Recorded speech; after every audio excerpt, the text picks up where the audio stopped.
بسم اللہ الرحمن الرحیم۔ حضرت داؤد علیہ السلام کی قوم بندر کیوں بنی؟ حضرت داؤد علیہ السلام کی قوم سے متعلق بندر بنانے کا واقعہ قرآن پاک میں آیا ہے، لیکن یہ بات واضح رہنی چاہیے کہ یہ واقعہ حضرت داؤد علیہ السلام کے زمانے میں ہوا ضرور، لیکن اصل میں یہ واقعہ بنی اسرائیل کا ایک گروہ کے ساتھ ہوا جو اللہ کے حکم کی خلاف ورزی کرتے تھے۔ یہ واقعہ سورہ البقرہ، سورہ الاعراف، سورہ المائدہ میں تفصیل سے آیا ہے۔ بنی اسرائیل حضرت داؤد علیہ السلام کے زمانے میں ایک سمندر کے قریب رہتے تھے۔ اللہ تعالیٰ نے ان پر ہفتے کا امتحان رکھا۔ اس دن ان پر کام کرنا، تجارت کرنا اور شکار کرنا حرام تھا۔ یہ دن صرف عبادت کے لیے مقرر کیا گیا تھا، مگر کچھ لوگوں نے اللہ کے اس حکم کی خلاف ورزی کی۔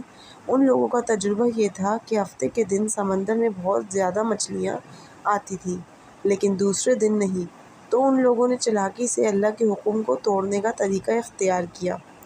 انہوں نے ہفتے کے دن سمندر میں جال بچھا دیے، لیکن مچھلیوں کو اتوار کے دن پکڑا۔ اس طرح وہ کہتے تھے کہ ہم نے تو ہفتے کو شکار نہیں کیا، بس جال لگا دیے تھے، لیکن اللہ سب کچھ جانتا ہے، وہ ان کی نیتوں کو بھی جانتا تھا۔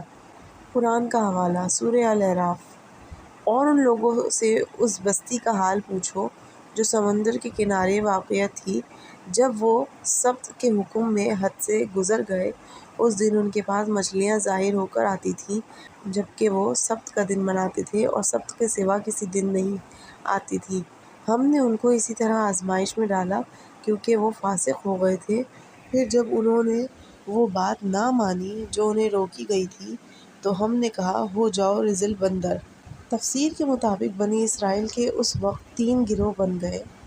گنہگار گروہ جو ہفتے کو جال ڈال کر شکار کرتے تھے۔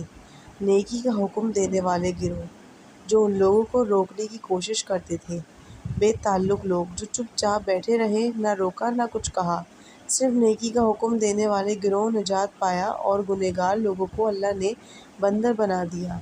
ظاہری صورت میں یہ صرف ذلت اور رسوائی میں، اس پر مفسرین کا اختلاف ہے، لیکن اکثر کہتے ہیں کہ یہ اصلیت میں بدن کی صورت میں تبدیل کر دیا گیا۔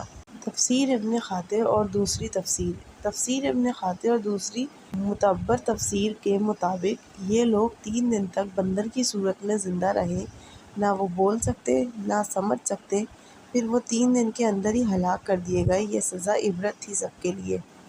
یہ واقعہ ہمیں یہ سبق دیتا ہے اللہ کے حکم کے ساتھ چالاکی نہیں چلتی، جو بات حرام ہے اس سے دور رہنا ضروری ہے۔ نیکی کا حکم دینا اور برائی سے روکنا ہر شخص کا فرض ہے۔ گناہ پر مسلسل اڑا رہنا اللہ کے عذاب کا سبب بن سکتا ہے۔